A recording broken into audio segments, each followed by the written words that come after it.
Catherine Morrison's fingers bled as she pressed her last coins into the tracker's scarred palm. Footsteps echoed in the alley behind Chen's trading post. Heavy boots, multiple men.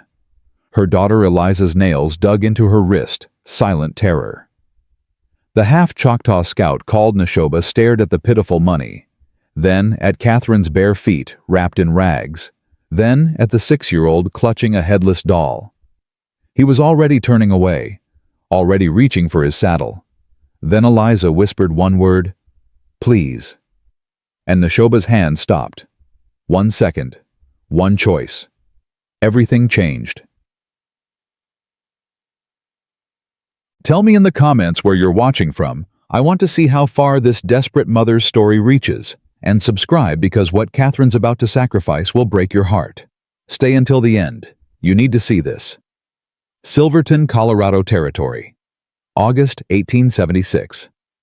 Catherine Morrison had exactly 4 minutes before Silas Garrett's men found them. She knew this because she'd counted.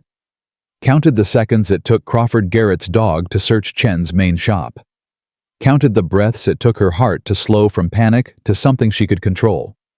Counted Eliza's pulse against her ribs too fast, rabbit fast. 4 minutes. Chen had bought them that. The old trader was shouting in Cantonese, deliberately confusing, pointing toward the north road, while Catherine slipped out the back. "Go!" Chen had hissed. "The one they call Nashoba. 3 buildings down. Last chance." Last chance. Catherine's whole life had narrowed to last chances. She ran. Not the graceful run of a woman in a novel. The ugly stumble of someone who'd sold her shoes 2 days ago, whose feet were raw hamburger, whose daughter weighed 40 pounds, but felt like 80 after 18 hours of carrying her. 3 buildings down. Paint horse. Black and white patches. There. And there the man. Nashoba. Standing beside the horse like he was part of the shadows, checking his saddle with hands that moved too fast to track. Catherine's voice came out cracked. "You're heading west." He didn't look up. "Maybe. I need passage, for me and my daughter. I can pay." "Can't help you." "Please." Said no. His voice was flat. "Done." He reached for the stirrup. Catherine grabbed his arm. Felt muscle like iron under buckskin. Felt him go still in that way. Dangerous men go still when you've crossed a line. "My husband died 8 months ago," she said, words tumbling out. "Mining accident." Except it wasn't an accident. His business partner, Silas Garrett, he killed Thomas. I know it. And now Garrett wants me committed to an asylum so he can take guardianship of Eliza. I heard him tell the sheriff. Said a widow alone is clearly hysterical. Said once I'm locked up, he'll assume temporary custody of my daughter. Temporary. Her laugh was acid. You know what temporary means? It means she disappears. Gets sold to some house in Denver or St. Louis, where little girls... Stop. Nashoba's voice cut like a blade. Behind them, Crawford's voice. Check the back. Now! Nashoba looked at Catherine for the first time. Really looked. His eyes were hazel wrong color for a full-blood Choctaw must have had white somewhere in his line. Those eyes moved from her bleeding feet to Eliza's white face to the small bag strapped across Catherine's chest. You running with just that? We left everything else. Can you ride? I'll learn. Can you keep her quiet when men are hunting us? She hasn't spoken in 6 weeks. She won't make a sound. Nashoba's jaw worked. Then, get on the horse. But you said... Changed my mind. Get on before I change it back. Catherine didn't hesitate. She grabbed the saddle horn, tried to pull herself up. Failed. Her arms were shaking too hard. Nashoba lifted Eliza onto the paint's back like she weighed nothing. Then he grabbed Catherine's waist hands, sure impersonal, and boosted her up behind the saddle. Hold your daughter. Don't let go for any reason. What about you? He slapped the paint's hindquarters. The horse leaped forward like it had been shot. Catherine screamed. wrapped both arms around Eliza and squeezed with her knees and held on while the world turned into a blur of movement and terror. They exploded into Silverton's main street. Evening shoppers scattered. A woman shrieked. The paint's hooves threw sparks off the packed dirt. Behind them, there! Stop them! Gunshot. The bullet hit a water trough 3 feet away. Wood exploded. Icy water sprayed across Catherine's face. The paint didn't even flinch, just ran harder. Catherine risked a look back. Saw Nashoba running toward a different horse some rancher's bay tied outside the saloon. Saw him vault into the saddle without breaking stride. The owner lunged for the reins, missed. Nashoba was already moving. More gunshots. One sang past Catherine's ear, close enough she felt the heat. Eliza made a small sound. Not crying. Just a hiccup of fear. "Shh, baby. Mama's got you. Mama's got you." They hit the edge of town doing a speed Catherine didn't know horses could reach. The paint's stride was smooth as water, eating ground, pulling away from the chaos behind them. Nashoba came alongside on the stolen bay, yelled over the thunder of hooves, "Lean forward, you're unbalanced." Catherine leaned, felt the paint adjust, find another gear. The world became wind and motion, and her daughter's heart beating against hers. They ran. An hour later, Nashoba finally slowed. They were deep in pine forest following a deer trail Catherine never would have seen. The paint was lathered but not winded. The bay looked ready to drop. "Down," Nashoba said. "Carefully."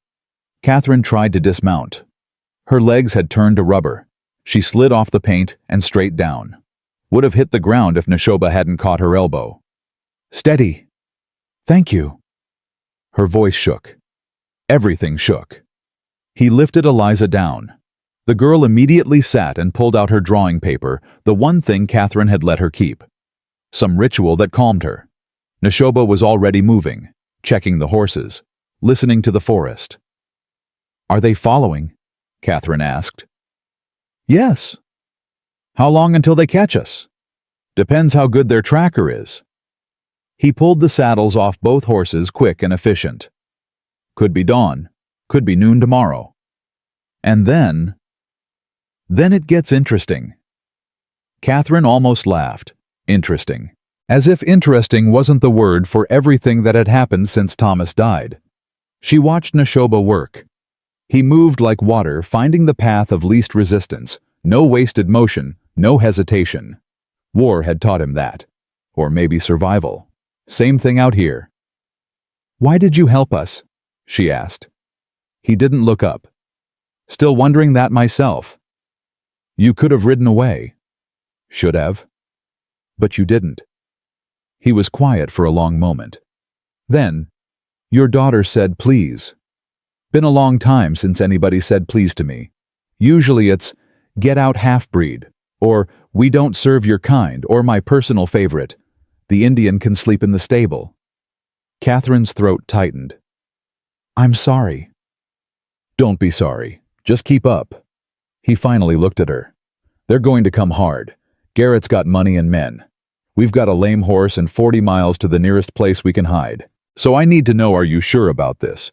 Because once we cross into the high country, there's no going back. No sheriff, no law, no help. Just us." "I'm sure. Even if it means your daughter grows up learning to shoot before she learns to read." Catherine looked at Eliza. Her baby girl drawing dark figures with spiky hands, drawing the nightmares. "She's already growing up afraid," Catherine said. "At least running she's got a chance." Nashoba nodded slowly. "Then we move fast. 3 days hard riding, we'll be out of Colorado. Another week we'll be far enough west that Garrett would need an army to follow. He might have an army. Then we'll deal with that when it comes." He handed her a piece of dried meat hard as leather. "Eat, then we ride through the night." Catherine chewed. The meat was tough, gamey, nothing like the beef she'd cooked in Philadelphia. She ate it anyway. Eliza ate hers in small mechanical bites, still not speaking. They remounted as full dark fell. Nashoba put Eliza in front of him on the paint this time. "She'll be warmer here," he said. "And if I need to shoot, I need both hands." The casual way he said it, "if I need to shoot," made Catherine's blood run cold. They rode through darkness, so complete Catherine couldn't see her own hands. But Nashoba never hesitated, guiding the paint along trails invisible to her. Behind them, the bay followed, and Catherine just held on and prayed. Hours blurred together. Her body went from pain to numbness, to a distant ache she could almost ignore. Eliza dozed against Nashoba's chest, his arm wrapped around her like a living shield. Dawn came gray and cold. They stopped beside a stream that ran fast over stones. 5 minutes, Nashoba said. "Water the horses. Drink. We don't stop again until noon." Catherine slid off the bay and fell to her knees beside the stream, drank in gulps that made her stomach cramp, splashed icy water on her face. Eliza knelt beside her, cupped water in small hands, drank quietly. Nashoba was already scanning the ridgeline behind them. His hand rested on his gun, easy and ready. "Do you see them?" Catherine whispered. "Not yet, but they're there." "How do you know?" "Because I'd be there if I was hunting us." He looked at her. "Your husband, before he died, he tell you anything strange? Anything about his work?" Catherine hesitated.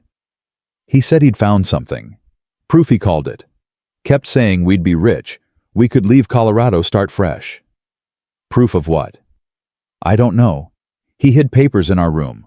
I found them after the funeral. Legal documents, deeds and contracts. They didn't make sense to me." "You still have them?" Catherine touched the bag across her chest. "Here." "Can I see?" She pulled out the documents. Brittle yellow papers covered in Thomas's handwriting and official stamps. Nashoba took them, carefully angled them to catch the early light. His face changed, subtle but definite. His jaw tightened. "What?" Catherine demanded. "Land fraud, big operation. These are duplicate deeds, same parcels sold to multiple buyers. Thousands of acres. Hundreds of false claims." He pointed to a signature at the bottom. "That's not just Garrett. That's the Territorial Land Office. Government men." Catherine's stomach dropped. "How much money?" "Millions. And your husband found proof." Nashoba handed the papers back. "That's why Garrett killed him, and that's why he needs you silent or controllable. As long as you have these, you're a threat." "Then I'll burn them." "Won't help. Garrett doesn't know if you've read them, doesn't know if you've told anyone. He needs you under his control or dead. Preferably control looks better if the grieving widow signs over her rights voluntarily." "I'll never. I know you won't. That's why we're running." Behind them a sound, faint but distinct. Hoofbeats. Nashoba was on the paint in one smooth motion. "Now. Move now." Catherine grabbed Eliza, ran for the bay. Nashoba caught her daughter, pulled her up. Catherine mounted behind him, her skirts tangling. They ran. The forest flew past. The paint stretched into a gallop that defied the rough ground, never stumbling, never slowing. Behind them, the hoofbeats grew louder. Catherine looked back. Saw riders. 4 of them. Crawford in front, his bulk unmistakable even at distance. "They're gaining," she shouted. Nashoba didn't answer. Just leaned forward, and the paint found impossible speed. They burst out of the trees onto a rocky slope. Below, a river ran white with rapids. Nashoba turned downstream, following the bank. The paint's hooves rang on stone. A gunshot cracked the air. Another. Close. Nashoba pulled his own gun, twisted in the saddle, fired 3 shots without seeming to aim. Behind them, one of the riders went down, clutching his shoulder. "Hold on!" Nashoba yelled. Catherine barely had time to register what he meant before the paint launched off the bank. They flew. For one impossible moment they were suspended over the river, 20 feet of air, white water below. Then they hit. The cold was a physical blow. Water closed over Catherine's head. She couldn't breathe, couldn't see, couldn't. Hands grabbed her, pulled her up. Nashoba, one arm around her, one hand gripping the paint's mane. Eliza clutched to his chest, gasping. The current was vicious. It pulled them downstream, tumbling them. The paint swam with desperate strength. Catherine's lungs screamed. Her vision grayed. Then they hit shallow water. The paint found footing, lurched up onto a gravel bar. They collapsed in a heap, all of them coughing, shaking. Across the river, Crawford and his men sat their horses, staring. The water was too rough to cross here, too deep. Crawford's voice carried over the roar. "You can't run forever, Mrs. Morrison. Garrett always gets what he wants." Nashoba stood, water streaming from his buckskin, raised one hand, middle finger extended. Then he grabbed the paint's reins. "Come on, they'll find a crossing. We need distance." They climbed into the mountains as the sun climbed toward noon, higher and higher until the air turned thin and cold. Catherine's wet clothes felt like ice. Eliza's lips were turning blue. "There," Nashoba said, pointing. A cabin. Half-collapsed roof sagging but 3 walls still standing. They reached it. Dismounted. Catherine's legs wouldn't hold her. She caught herself on her hands. "Inside," Nashoba ordered. "Strip off anything wet. Now." The cabin's interior was dark and rank, but there was a stone fireplace that looked sound. Catherine pulled off Eliza's soaked dress with shaking hands, wrapped her in their one blanket. Her daughter's whole body trembled. Nashoba came in with an armload of deadwood, had a fire going within minutes. Heat bloomed slowly. He pulled a flask from his saddlebag. "Whiskey, small sip, it'll warm you." Catherine drank, gasped. Liquid fire. "Your turn, little bird," Nashoba said to Eliza. "She's 6, and she's freezing to death. Trust me." Eliza took the tiniest sip, coughed, screwed up her face, but color returned to her cheeks. They huddled by the fire in silence. Catherine's thoughts raced. They'd lost the bay and the river. 1 horse, now 3 people, and Garrett's men would find a way across. "We can't outrun them," she said. "No," Nashoba agreed. "So, what do we do?" He looked at her across the fire. "You ever kill a man, Mrs. Morrison?" Catherine's breath stopped. "No." "Might have to learn." "I can't." "Then I'll do it. But you need to know it's coming to that. Garrett won't stop. His men won't stop. And somewhere between here and California, we're going to have to make them stop permanently." Catherine looked at Eliza drawing by the fire, drawing again, always drawing, her baby girl. "Whatever it takes," Catherine whispered. "I won't let them have her." Nashoba nodded slowly. "Then we're agreed." Outside, the wind howled through the pines, and in the distance, very faint hoofbeats, coming closer. Nashoba stood, checked his revolver. 6 shots. He had maybe 20 more rounds in his belt. "How many men does Garrett have?" he asked. "I don't know. 6, 8. And we just took down 1, so 7 left. Maybe." "Those aren't good odds." "No," Nashoba agreed. "They're not." He moved to the cabin's broken window, watched the forest. Catherine stood beside him. "Why are you doing this? Really?" He was quiet for so long she thought he wouldn't answer. Then, 4 years ago I had a wife. Opa means owl. She was 8 months pregnant when her labor started wrong. I went for the white doctor in town, only doctor for 50 miles. He wouldn't come. Said he needed payment up front. I went back, got the money, ran the whole way. By the time I returned with the coins... He stopped. She died calling my name. Our daughter died with her. Never took a single breath. Catherine's hand moved to her mouth. I told myself I'd never care again, Nashoba said. Never let anyone close enough to hurt like that. Then your daughter looked at me and said please, and I saw Opa in her eyes. Saw the baby I never got to hold. He turned to face Catherine. So that's why. Because I couldn't save them. Maybe I can save you." Catherine couldn't speak, could barely breathe. Outside, the hoofbeats stopped. A voice called out, "Nashoba, we know you're in there. Send out the woman and child, and you can ride away. Nobody needs to die today." Nashoba's hand tightened on his gun. Catherine grabbed his arm. "Don't. There's too many." "I know." "Then what?" He looked down at Eliza, still drawing by the fire, then at Catherine. "Your daughter," he said quietly. "Can she ride alone?" I don't know." "Need her to, because here's what's going to happen. I'm going out there. I'm going to empty this revolver and make them think you escaped out the back. While they're distracted, you and Eliza take the paint and run north. There's a mining camp 5 miles up, abandoned but defensible. You wait there. I'll find you." "No. Not asking permission." "They'll kill you." "Maybe. Maybe not." He checked his gun again. 6 shots. 7 men. Done worse odds. "Nashoba."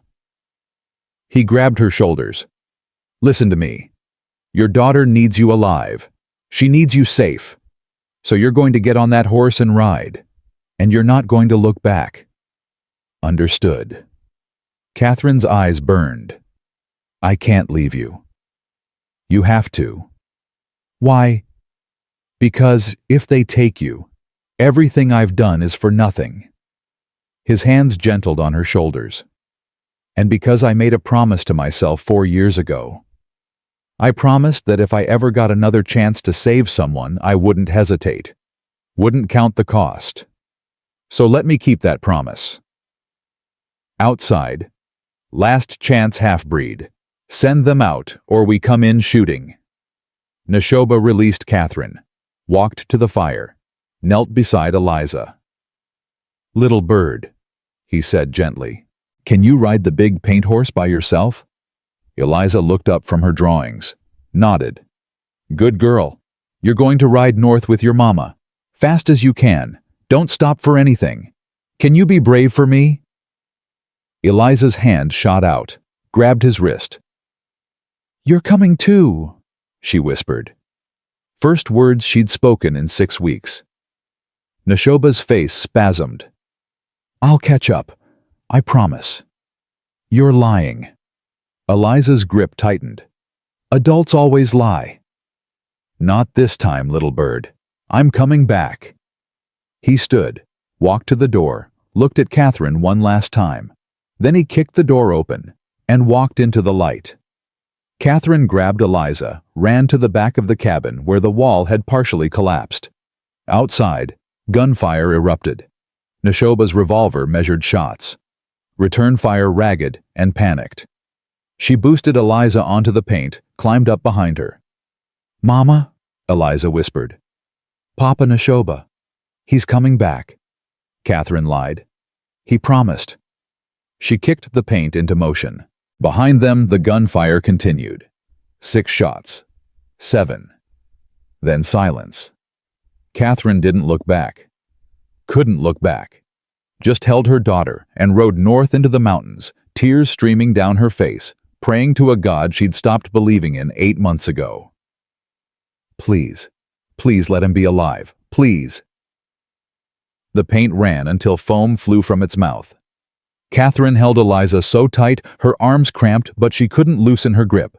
Couldn't stop seeing Nashoba walking through that door. Couldn't stop hearing the gunfire. 7 shots. Then silence. Then that scream. "Mama, I can't breathe." Catherine loosened her arms. "Sorry, baby. I'm sorry." The abandoned mining camp appeared through the trees exactly where Nashoba said it would be.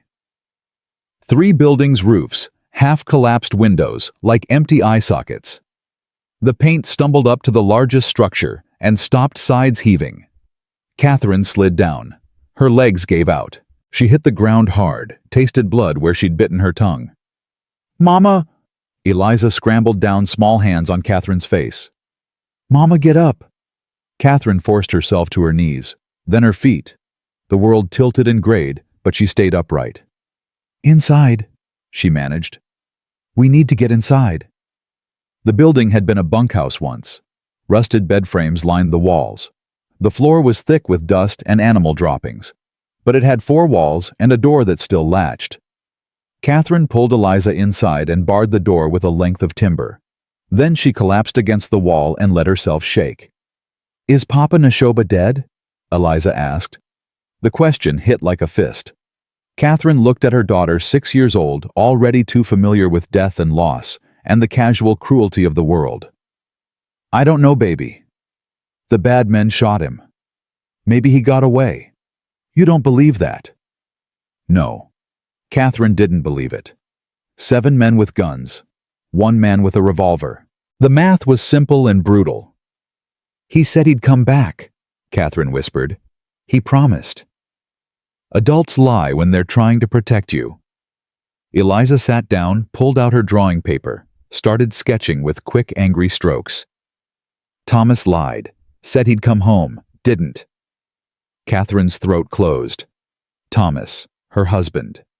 Dead 8 months, and their daughter still couldn't call him Papa. Just Thomas, like he'd been a stranger who lived in their house. Maybe he had been. "I'm not lying to you," Catherine said. "Nashoba is strong and smart. If anyone can survive, hoofbeats outside." Catherine's heart stopped. She grabbed Eliza, pulled her behind a rusted bed frame. They pressed flat against the wall, barely breathing. The hoofbeats came closer, stopped right outside. Footsteps on the wooden porch. The door rattled. "Mrs. Morrison." A voice, male, not Crawford, someone else. "I know you're in there. I can see your horse." Catherine's hand found a rusted metal bar on the floor. Not much of a weapon, but better than nothing. "Mr. Garrett sent me to talk," the voice continued. "Just talk. My name's Porter. I'm not like Crawford and the others. I don't hurt women and children." "Then leave us alone," Catherine shouted. "Can't do that, ma'am. But I can make this easier on you. Garrett doesn't want to hurt you. He wants to help. Wants to take care of you and your little girl. Give you a proper home security. All you have to do is come back and sign some papers. Papers that make him guardian of my daughter. Temporary guardian. Just until you're feeling better. I'm not sick. Ma'am, you ran off with a half-breed Indian. Shot at law-abiding citizens. That's not the behavior of a woman in her right mind." Catherine's grip tightened on the metal bar. "Where's Nashoba?" Silence. "Where is he?" Catherine demanded. "The Indian?" Porter's voice was careful now. "He's alive. Wounded, but alive. Crawford's got him tied up back at the cabin. Garrett wants him arrested for kidnapping and horse theft. Could hang for that." Catherine's breath came in short gasps. Alive. He was alive. "But," Porter continued, "Garrett's a reasonable man. You come back peaceful, bring those papers your husband stole, and Garrett might convince the sheriff to go easy on the Indian. Maybe just prison time instead of a rope." "You're lying." "Why would I lie?" "Because that's what Garrett's men do." Catherine's voice was steady now, hard. "You lie and threaten and hurt people who get in your way. Well, I'm not getting out of your way. I'm not signing anything. And if you come through that door, I'll brain you with this iron bar and smile while I do it." Another silence. Then Porter laughed. "Got some fire in you, Mrs. Morrison. I respect that. But here's the thing, you got no food, no water, and 1 horse that's about to drop dead from exhaustion. We got supplies, fresh mounts, and 7 men. You do the math." "I'm good at math. 1 desperate mother equals 7 dead men if they threaten my child." "Jesus." Porter sounded almost impressed. "All right, I'll tell Garrett you need more time to think it over. But Mrs. Morrison, think fast. Crawford wanted to burn this building down with you in it. I talked him out of it. Might not be able to do that twice." Footsteps retreated. Hoofbeats faded.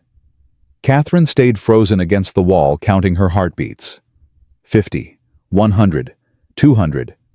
"Mama," Eliza's voice was tiny. "Is Papa Nashoba really alive?" "I think so. I hope so." "Then we have to save him." Catherine looked at her 6-year-old daughter. "Baby, we can't. There's too many of them." "But he saved us." "I know. So we save him back. That's what families do. Families. Eliza had called them a family. This broken collection of desperate people running from monsters. Maybe she was right. Catherine crawled to the window, peered through a crack in the boards. The mining camp spread below 3 buildings, open ground, nowhere to hide. And beyond in the trees, she could see movement. Men setting up positions, surrounding them. Porter had lied. They weren't giving her time to think. They were getting into position for an assault. "We need to move," Catherine said. "Right now." She grabbed what little they had. The document bag, Eliza's drawings, Nashoba's canteen from the saddle. The paint stood with its head down, exhausted. "Can you run?" Catherine asked the horse. Stupid question. The horse couldn't answer. But its ears swiveled toward her, and it didn't look completely dead yet. They left through the back wall where boards had rotted away. Catherine led the paint by the reins, moving as quiet as possible. Eliza followed like a shadow. The forest was thick here, pine and aspen mixed together. They pushed deeper away from the camp. Behind them, voices called out. Men discovering they'd fled. Spread out. Find them. Catherine abandoned stealth for speed. They ran, the paint stumbling after them. Every snapped branch sounded like a gunshot. Every breath was too loud. A creek appeared ahead, running fast and shallow. Catherine pulled the paint into the water, praying the current would hide their tracks like it had before. They followed the creek downstream for 20 minutes. The water was freezing, soaking through Catherine's shoes, the shoes Nashoba had taken from the cabin, too big, but better than rags. Her feet went numb. Eliza's lips turned blue again. "I'm cold, Mama." "I know, baby. Just a little further." A gunshot cracked somewhere behind them. Then another. Were they shooting at shadows, or had they found the trail? The creek widened into a pool. Catherine pulled them out on the far side into a dense thicket of mountain laurel. They crouched there, shivering, listening. Men's voices, but distant now, arguing about which direction to search. "We should double back," one voice said. Crawford. "They can't have gone far." Porter said north, someone else argued. "Toward the territorial line." "Porter's an idiot. I say they went east." "Then you search east, I'll go north, and we'll see who finds them first." The voices faded in different directions. Catherine waited until she couldn't hear anything but wind and water. Then she pulled Eliza closer. "Listen to me," she whispered. "Nashoba is alive. They're holding him at that cabin we were in before. If we can get there, maybe we can help him." "How?" Good question. Catherine had never shot a gun, never fought a man, never done anything more violent than discipline a stubborn seam with her scissors.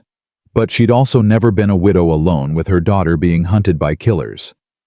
Desperate times made people capable of desperate things. "I don't know yet, but we're going to figure it out." They moved through the forest like ghosts. Catherine's body ran on pure adrenaline now. Pain and exhaustion were distant things, not quite real. Only Eliza was real. Only survival mattered. The sun was setting when they smelled smoke. Catherine froze. Smoke meant fire, meant people. She tied the paint to a tree and crept forward, Eliza right behind her. Through the trees she could see the cabin. And outside, a fire. And beside the fire, a figure tied to a tree. Nashoba. Even from this distance, Catherine could see blood on his shirt. His head hung forward, and for one terrible moment, she thought he was dead. Then he moved, lifted his head, scanned the forest like he was looking for something. Looking for them. 2 men guarded him. One was Crawford, huge and mean-looking. The other was younger, nervous, his rifle held too tight. Catherine counted. 2 guards here. The other 5 must still be searching. Those were better odds than 7 to 1, but not by much. "Stay here," she whispered to Eliza. "Don't move. Don't make a sound." "Where are you going?" "To get Papa Nashoba back." "Mama, you can't." "I have to." Catherine cupped her daughter's face. "If something happens to me, you run. Take the paint and ride as hard as you can. There's a town called Mesa Creek about 20 miles west. Find the sheriff there. Tell him everything. Promise me." "I promise." Tears streaked Eliza's face. "But you're coming back." "I'm coming back." Catherine lied. She moved through the darkness, circling wide around the cabin. Her heart hammered so hard she thought the men would hear it. Her hands shook. Everything shook. She found what she was looking for behind the cabin, a woodpile. And buried in the wood, an axe. Catherine pulled it free. The handle was smooth, worn from use. The blade caught firelight, sharp and ready. She'd never hurt anyone in her life. Never even considered it. But as she looked at that blade, something cold and hard settled in her chest. These men had killed Thomas, had hunted her and Eliza like animals, had shot Nashoba trying to protect them. They'd earned what was coming. Catherine moved to the edge of the firelight. The young guard was facing away, watching the forest. Crawford sat on a log, drinking from a bottle. She stepped into the light. "Evening, gentlemen." Both men jumped. Crawford grabbed for his gun. The young guard swung his rifle around. "Don't," Catherine said calmly. "I'm unarmed. See?" She held up her empty hands. The axe was hidden behind her skirt. "Mrs. Morrison?" Crawford stood his gun pointed at her chest. "That was stupid. Coming back here. I want to make a deal." "No deals. You're coming with us. I have the documents Garrett wants, the proof of his land fraud. Give me Nashoba and the papers are yours." Crawford's eyes narrowed. "Show me." Catherine pulled the document bag from her shoulder, held it up. "Right here. Everything Thomas found. Deeds, contracts, signatures. Enough to hang Garrett and half the territorial government. Hand them over." "Release Nashoba first," Crawford laughed. "You think I'm stupid? Give me the papers, then we'll talk about the Indian." "No deal. Then I shoot you and take them anyway." "Go ahead." Catherine's voice was steady. "But these papers are covered in lamp oil. The moment I hit the ground, they'll touch this fire and burn. And you'll go back to Garrett empty-handed." It was a bluff. The papers weren't oil-soaked. But Crawford couldn't know that. He hesitated. "Jimmy," he said to the young guard, "cut the Indian loose." "But Mr. Crawford, do it." Jimmy moved to Nashoba, pulled a knife, started sawing at the ropes. Nashoba's eyes met Catherine's across the fire. He shook his head slightly.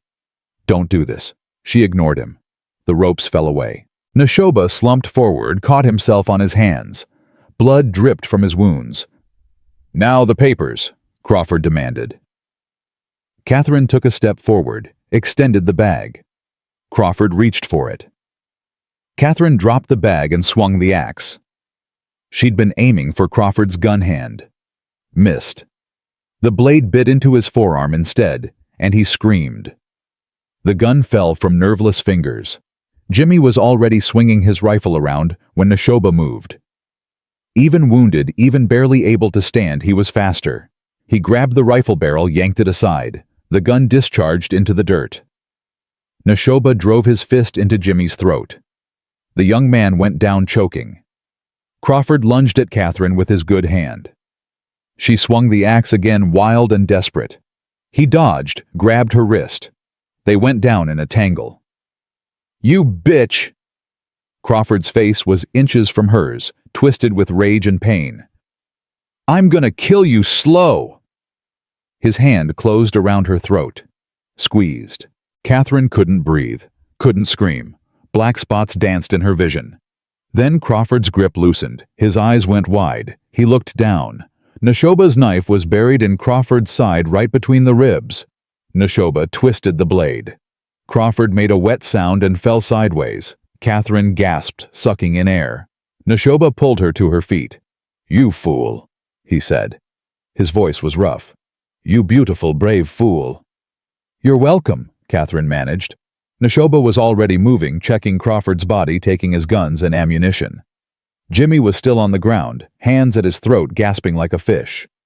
"He'll live," Nashoba said. "The others won't be far. We need to move."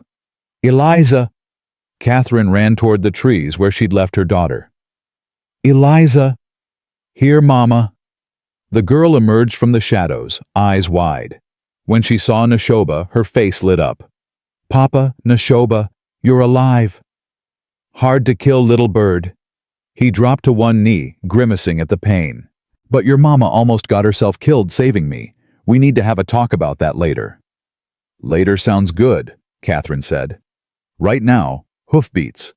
Multiple horses, coming fast. The other 5 men returning from their search." "Run," Nashoba said. "Back to where you left the paint. Go." They ran. Nashoba was limping badly, his wounded side leaving a blood trail. Catherine grabbed his arm, helped support his weight. Behind them, voices shouted in alarm. They reached the paint. Nashoba lifted Eliza onto the horse, then pulled himself up with a grunt of pain. Catherine scrambled up behind him. The paint was exhausted, but it ran anyway. Not a gallop now, just a tired lope, but it was enough. They climbed higher into the mountains as darkness fell complete. The pursuit didn't slow. The men had fresher horses, and they were close enough that Catherine could hear them calling to each other. "There, I see them!" Gunshots cracked. A bullet whined past Catherine's ear. The paint stumbled, caught itself, kept moving. They crested a ridge, and the ground dropped away into nothing. A cliff edge, sheer rock face falling into darkness. Nashoba pulled the paint to a stop at the very edge. "No way down," he said. "We're trapped." Behind them, the riders were closing in. Maybe 2 minutes away, maybe less.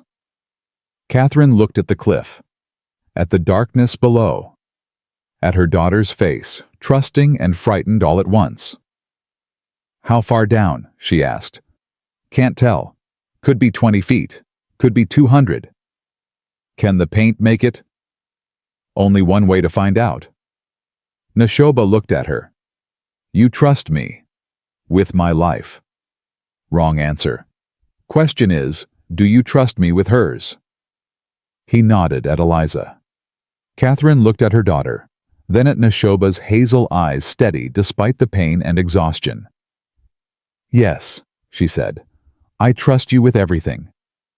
Nashoba nodded. "Then hold on. And when I say jump, we jump together." The riders burst through the trees behind them. 5 men, guns raised. "End of the line," one shouted. "Get off that horse." Nashoba looked at Catherine. "Ready." "No." "Good enough." He kissed Eliza's head. Then he kicked the paint straight off the cliff. They fell into darkness. Wind rushed past. Catherine's scream was torn away. Eliza clutched Nashoba's vest. The paint screamed. They hit. Not rock. Water. Deep and cold and black as death. The impact drove the air from Catherine's lungs. Water closed over her head. She couldn't tell which way was up. Hands grabbed her, pulled her upward. She broke the surface, gasping. "Swim!" Nashoba's voice. "Current strong, don't fight it." Catherine swam, or tried to. The current grabbed her and pulled her downstream. Something solid bumped her arm, the paint swimming nearby. She grabbed its mane, held on. Beside her, Nashoba swam one-armed, the other wrapped around Eliza. The little girl coughed and sputtered but stayed quiet. They tumbled downstream in the darkness. Catherine's body was numb. She'd lost feeling in her hands, her feet, everything. Only her grip on the paint's mane kept her from drifting away. Eventually, the current slowed. Nashoba found footing, pulled them into shallow water. They crawled onto a rocky bank and collapsed. For a long time, no one moved. Catherine just lay there, breathing alive, unable to believe it. "Everyone intact?" Nashoba finally asked. "I think so," Catherine managed. "Little bird." "Cold," Eliza whispered. "So cold." Nashoba pulled them both close, his body a source of warmth, despite his own shivering. "I know, sweetheart, but we're alive. That's what matters." Above them, on the cliff edge, voices called out. Garrett's men searching for bodies in the water below. "Think they're dead?" someone asked. "Has to be. That's a 100-foot drop into rapids. Nobody survives that." "Should we look for bodies?" "In the dark. You go ahead." I'm not breaking my neck trying to find corpses. We'll come back at dawn, confirm it then. The voices faded. The men left. Catherine started to laugh. Quiet at first, then harder. It was laugh or cry, and laughing felt better. "We're dead," she said. "They think we're dead." "Good," Nashoba said. "Let them think that. Gives us time." Time for what? To get as far from Colorado as possible. To disappear. He pulled back, looked at her. "That jump bought us our lives back. Now we need to figure out what to do with them." Catherine looked at him, battered, bleeding, exhausted. Then at Eliza, shivering, but alive. Then at the paint somehow still standing despite everything. "We go west," she said. "Like you promised. We find somewhere safe, somewhere we can be a family." "Family," Nashoba repeated. "You still want that?" "After everything. Especially after everything." Catherine reached out, touched his face. "You came back. You didn't have to, but you came back. Told you I would." "Men lie." "Not this man, not to you." Eliza wormed between them, pressed against both their chests. "Can we go somewhere warm?" "Please." Nashoba laughed, winced at the pain it caused. "Yes, little bird. Somewhere warm. I know a place." They spent the night in a cave beside the river, huddled together for warmth. Nashoba's wounds had reopened during the jump, and Catherine used strips torn from her already ragged dress to bind them. Her hands shook as she worked. "You're good at this," Nashoba said. "I'm terrified." "Can't tell." "That's because I'm also stubborn." She pulled the bandage tight. "My mother always said stubbornness was my worst trait." "Your mother was wrong. It's your best." Catherine met his eyes. "Earlier when I thought they'd killed you, I know. You don't know. I need to say it." She took a breath. "For 8 months I've been frozen. Thomas died and I just stopped. Stopped feeling anything except fear for Eliza. But when I thought I had lost you, something broke open inside me, and I realized I don't want to be frozen anymore. I want to feel things, even when it hurts." Nashoba's hand covered hers. "Catherine, I'm not asking for promises.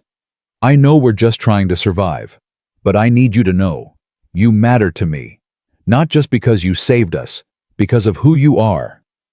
A half-breed scout with nothing to his name and bounty hunters after him. A man who keeps his promises, who's gentle with my daughter, who jumps off cliffs to save people he barely knows. She squeezed his hand. "You matter, Nashoba, to both of us." He pulled her close, then his lips finding hers in the darkness. The kiss was gentle, careful of injuries and exhaustion, but it held a promise Catherine could feel all the way to her bones. When they pulled apart, Eliza was asleep between them. "We should rest," Nashoba said. "Long road ahead tomorrow." "How long until we're safe?" "Maybe never. Or maybe just over the next mountain. Hard to say." Catherine settled against him, Eliza warm between them. "Then we'll take it one mountain at a time." "One mountain at a time," Nashoba agreed. Outside the river sang its endless song. Above stars wheeled through a sky so clear and vast, it made Catherine dizzy. She closed her eyes and let exhaustion pull her under. She woke once in the deepest part of night. Nashoba was awake watching the cave entrance, his gun in his hand. "Sleep," he whispered when he saw her eyes open. "I've got watch. You need rest too." "I'll rest when we're safe. Then I'll stay awake with you." "Catherine, one mountain at a time, remember. We climb it together." He smiled. Small but real. Together then. They sat in the darkness, two people who'd found each other in the worst possible circumstances and somehow become something more. Behind them, a child slept, trusting them to keep her safe. Ahead lay mountains and danger and an uncertain future. But for the first time since Thomas had died, since Garrett had threatened her daughter, since her whole life had collapsed, Catherine Morrison felt something like hope. Not the naive hope of her Philadelphia days when she'd believed the world was fundamentally good, but a harder hope. A hope that had been tested by fire and water and blood and had survived anyway. They would make it. They had to, because the alternative was unthinkable. Dawn came cold and clear.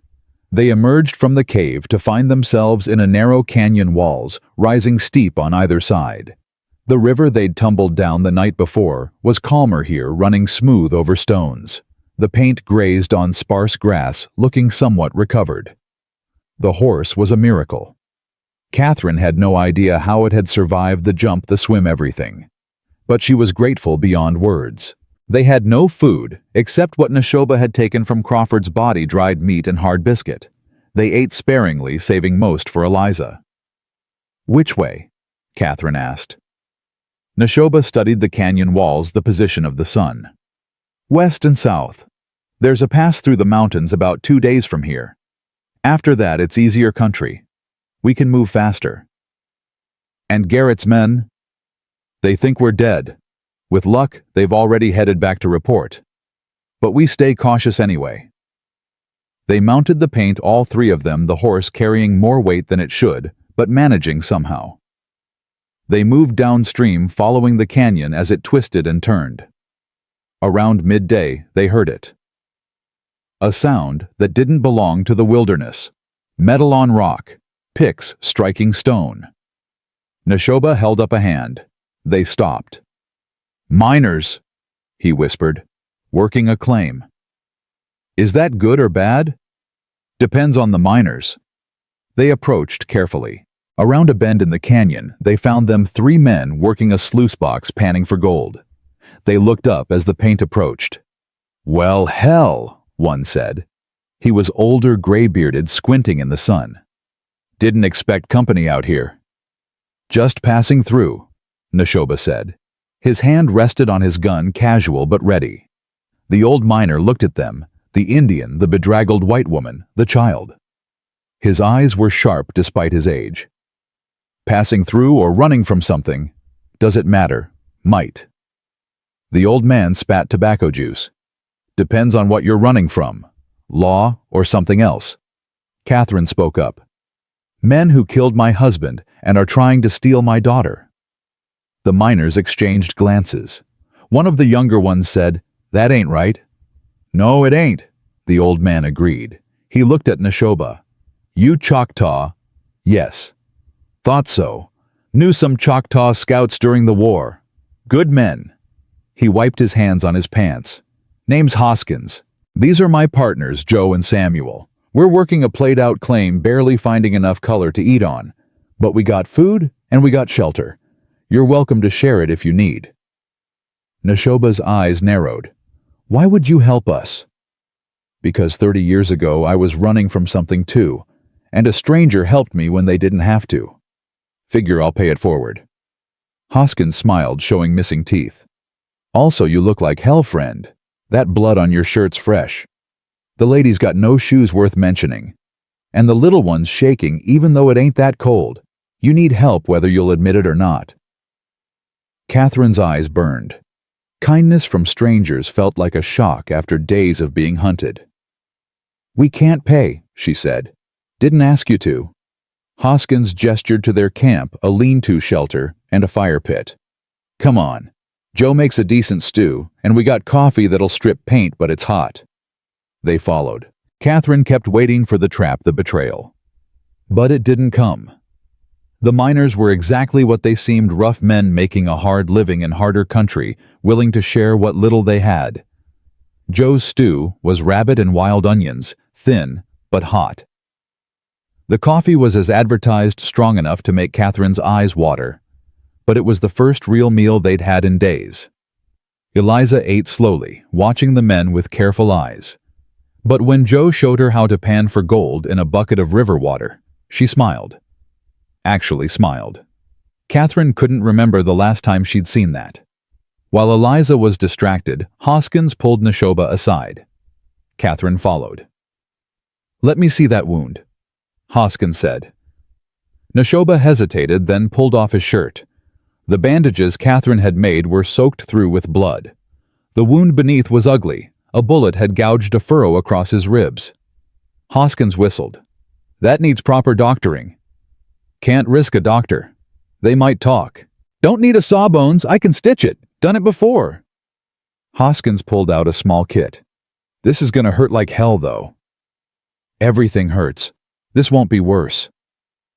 Catherine held Nashoba's hand while Hoskins cleaned and stitched the wound. Nashoba's jaw clenched, sweat beading on his forehead, but he didn't make a sound. You're tough, Hoskins said, tying off the last stitch. But you need rest.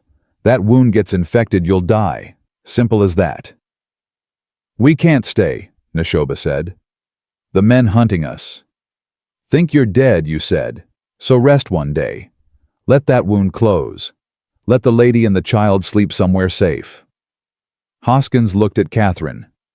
You're dead on your feet, ma'am. Can see it in your eyes. Catherine wanted to argue, but she was so tired of running and fear and watching every shadow. One day, she agreed. Just one. They stayed in the miners' camp that night.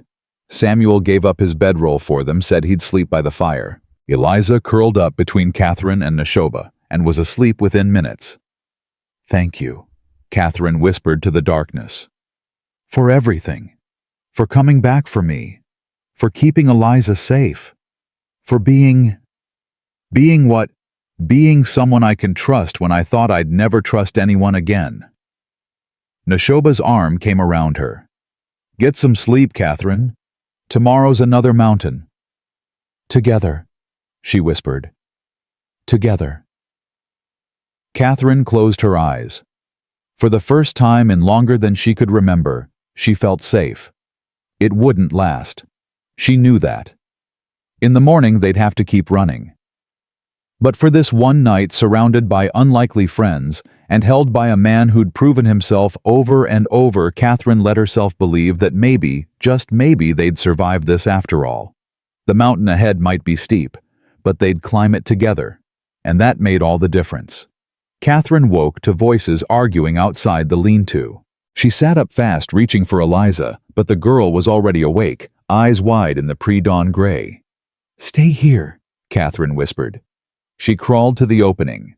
Hoskins and his partners stood by the fire facing 3 men on horseback. Not Garrett's men. These were different, harder looking, with territorial marshal badges on their vests. We're looking for a woman and child, the lead marshal said. Catherine Morrison, wanted for questioning in the murder of a man named Crawford. Catherine's blood turned to ice. Murder. They were calling it murder. Haven't seen any women out here, Hoskins said. His voice was steady. Just us old fools chasing played-out gold. You sure about that? The marshal's eyes swept the camp. Because we got a report says a woman matching her description was seen in this canyon yesterday. Reports are wrong all the time. The marshal dismounted, started walking toward the lean-to. Catherine scrambled back, grabbed the documents from her bag, shoved them inside her dress. Then she found Nashoba's knife where he'd left it and pressed the blade against her own wrist. Nashoba's hand closed over hers. What are you doing? If they take me, I'll tell them you kidnapped us. You ride away with Eliza. Get her somewhere safe. No. Nashoba? I said no. He took the knife from her hand. We don't split up. We don't give up. And we sure as hell don't give them what they want. They'll arrest us. Maybe, maybe not. He moved to the opening, stood. Let me handle this. He walked out before Catherine could stop him. She pressed against the canvas, listening. Morning, Nashoba said. His voice was calm, easy. Something I can help you with. The marshal turned. His hand moved toward his gun, then stopped when he saw Nashoba's own weapon already drawn and pointed at the ground. Not threatening, just ready. You're that Choctaw scout, the marshal said. Heard about you. Worked for the army during the Apache troubles. Did my time. Quit when I realized who the real trouble was. The marshal's jaw tightened. "We're looking for Catherine Morrison. She's wanted for murder. Killed a man named Crawford 3 days ago." Crawford. Nashoba's voice went flat. "That the same Crawford who was hunting a widow and her child for a land speculator named Garrett?" "Don't know anything about that. I know Mrs. Morrison put an axe in a man's arm, then her Indian friend put a knife in his ribs. Crawford bled out. That's murder." "That's self-defense." "Not according to the witnesses." "You mean Garrett's other hired guns, the ones who were shooting at a woman and a 6-year-old child?" The marshal shifted. "Look, I don't make the laws, I just enforce them. Now I'm going to ask one more time. Is Catherine Morrison in that shelter?" Nashoba was quiet for a long moment. Then, "What's Garrett paying you?" "Excuse me?" "For this performance, what's he paying?" "Must be good money to get 3 territorial marshals to ride all the way out here on a false murder charge." "It's not false. It's entirely false and you know it." Nashoba's voice cut like a blade. "Crawford was shot because he was trying to kill Mrs. Morrison and kidnap her daughter.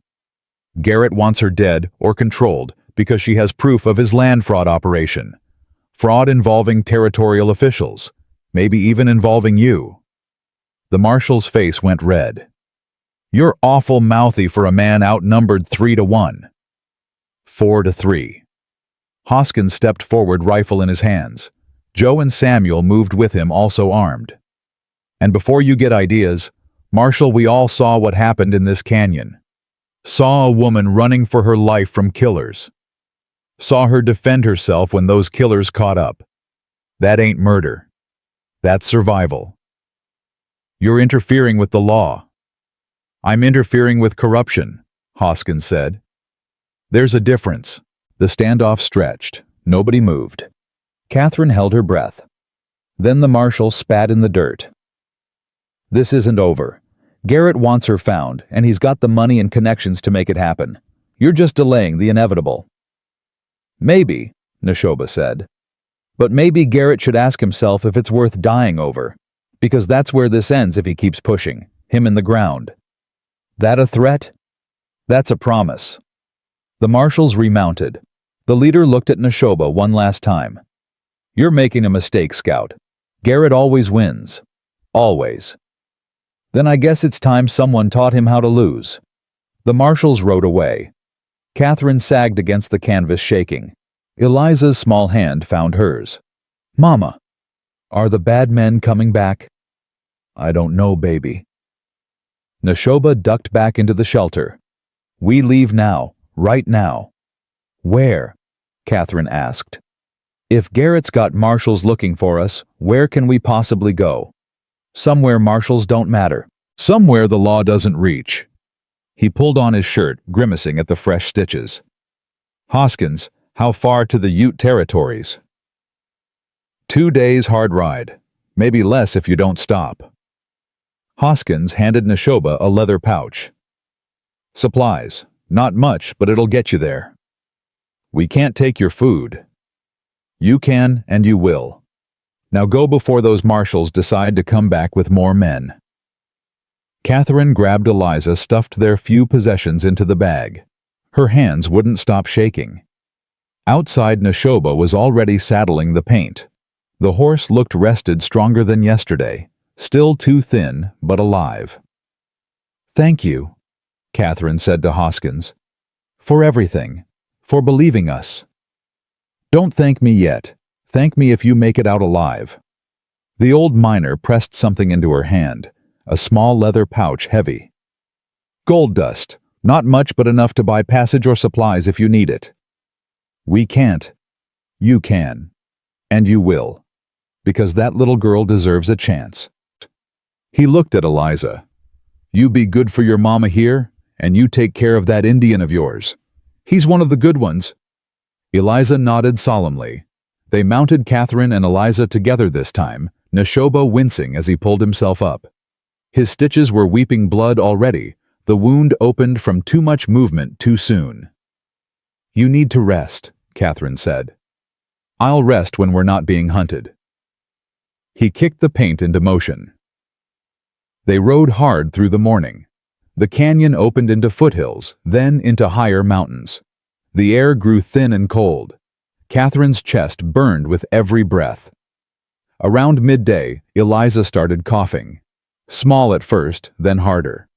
Her forehead was hot against Catherine's hand. "Nashoba," Catherine called. "Stop! Something's wrong."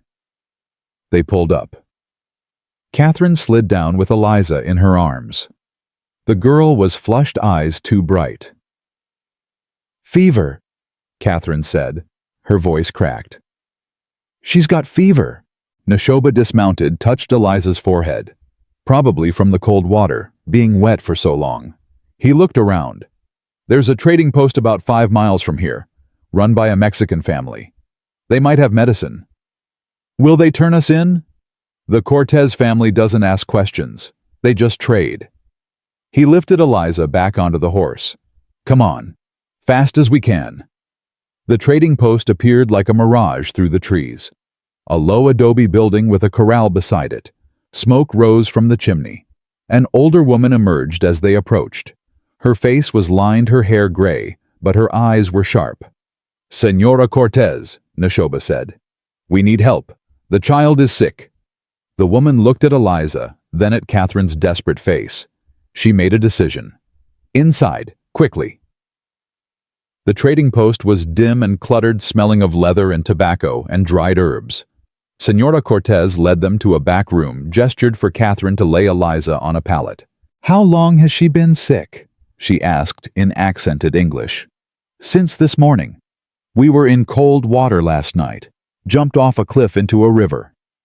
Senora Cortez's eyebrows rose. "You jump off cliffs with children now." "We were being chased." "Ah, that explains much." She pulled back Eliza's eyelids, felt her pulse, listened to her breathing. "Lung fever. Starting. Not bad yet, but will get worse if not treated." "What does she need?" "Rest, warmth, medicine." Senora Cortez stood. "I have herbs that will help, but she cannot travel for at least 2 days, maybe 3. "We can't stay that long," Nashoba said. "There are marshals. Then the child will die." Senora Cortez's voice was flat. "Your choice. Run and bury her somewhere in the mountains. Or stay and give her a chance to live."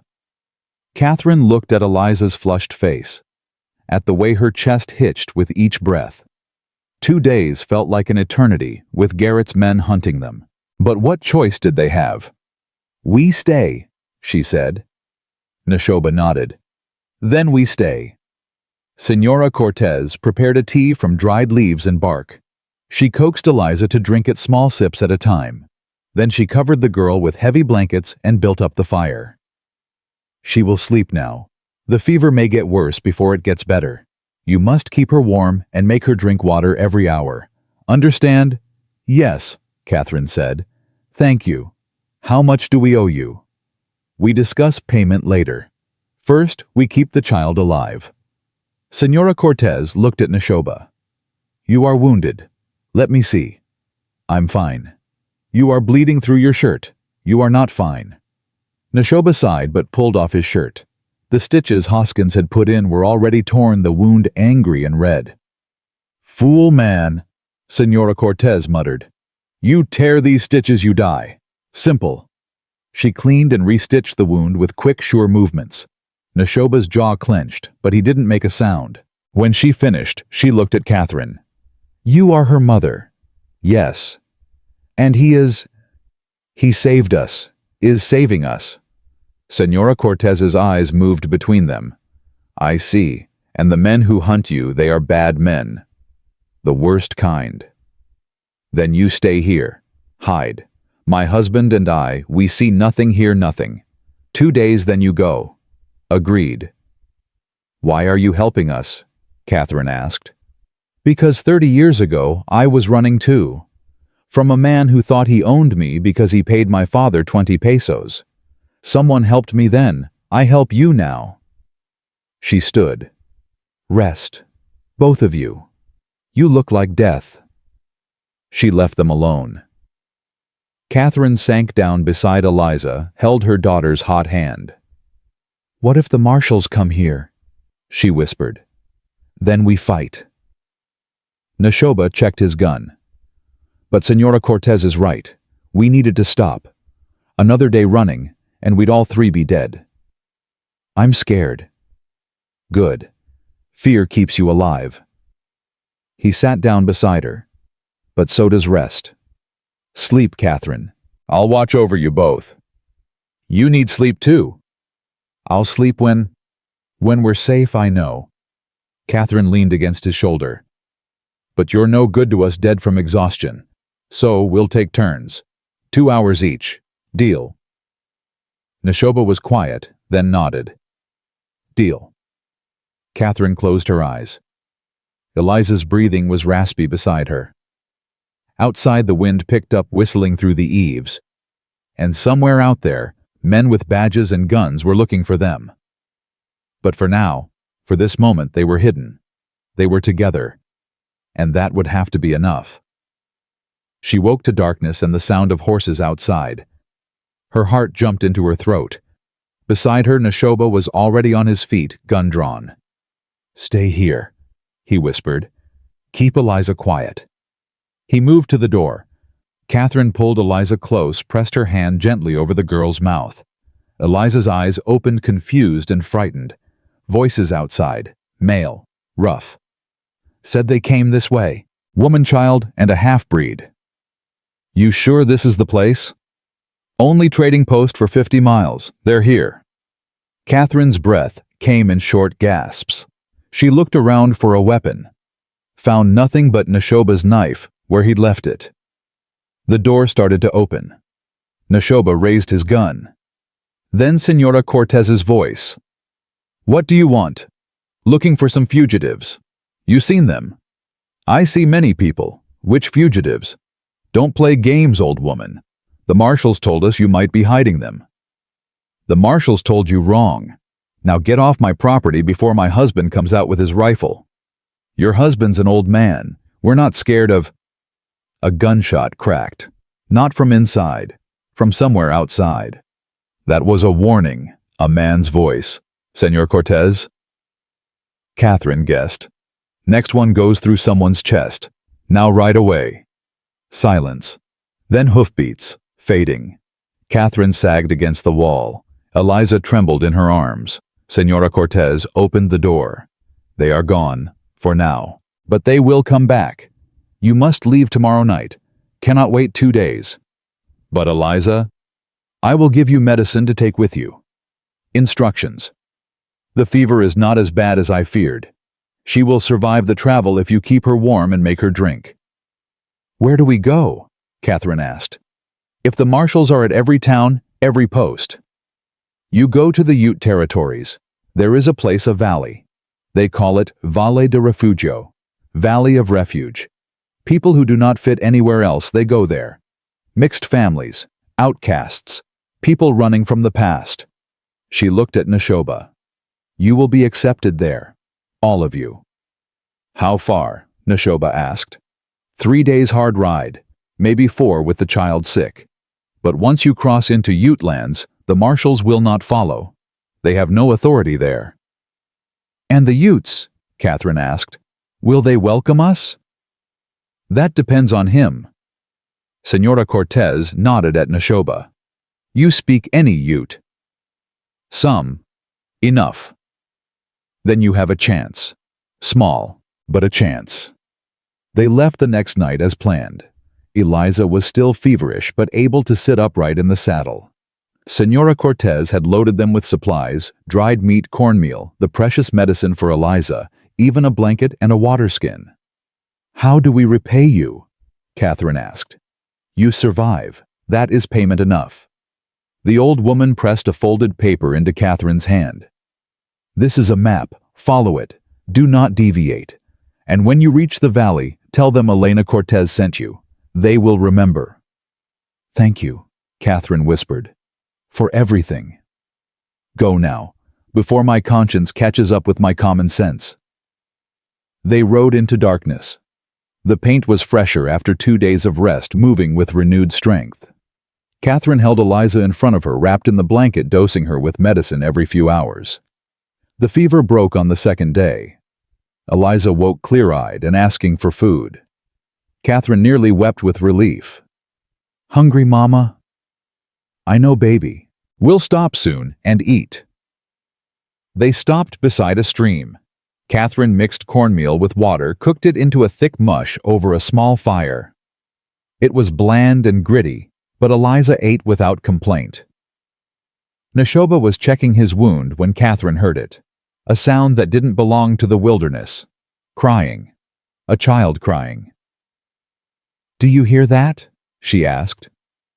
Nashoba tilted his head, listening. "East. Not far." "Should we—" "No, not our problem." But the crying continued. High and desperate. The sound a child makes when they're hurt or terrified or both. Catherine looked at Eliza, saw her own worry reflected in her daughter's face. "We have to look," Catherine said. "We don't have to do anything except survive." "Nashoba," I said, "no. We help that child, we risk everything. Risk you. Risk Eliza. Risk all of us. And if we don't help, we're no better than Garrett." Catherine stood. "I'm going. You can come or stay." She walked toward the crying before he could argue. Behind her, she heard him curse in Choctaw, then follow. They found the child maybe 200 yards from their camp. A boy maybe 4 years old caught in an animal trap. His ankle was mangled, blood everywhere. He screamed when he saw them, tried to crawl away. "Easy," Catherine said, dropping to her knees. "Easy, sweetheart. We're not going to hurt you." The boy was white-dressed in torn clothes, filthy and terrified. How he'd gotten out here alone was a mystery. "Where are your parents?" Catherine asked gently. The boy just cried harder. Nashoba knelt beside the trap. "Old snare trap, probably been here for months. Rusted shut." He pulled his knife. "This is going to hurt." "Wait," Catherine said. She took off her shawl, folded it. "Bite down on this, sweetheart. It'll help." The boy took the cloth, biting down. Nashoba worked fast, prying open the trap's jaws. The boy screamed through the cloth. Then he was free. Catherine examined the ankle. The trap had cut deep, but the bone wasn't broken. She tore more strips from her already ragged dress, bound the wound as tight as she could. "Can you tell us your name?" she asked. The boy hiccuped. Tommy. "Tommy. That's a good name. I'm Catherine. This is Nashoba. And over there is my daughter Eliza. Where's your family, Tommy?" "Dead." The word was flat, final. "Raiders came, killed Ma and Pa. I ran, got lost." Catherine's heart broke. Another orphan, another child left alone by violence. "How long ago?" Nashoba asked. "Don't know. Long time. I've been walking. Then I stepped in that thing." Fresh tears. "It hurts." "I know it does." Catherine looked at Nashoba. "We can't leave him." "We have to. Catherine, we're barely surviving ourselves. We can't leave a 4-year-old child alone in the wilderness to die." Her voice was steel. "I won't do it. If you want to ride away, then ride.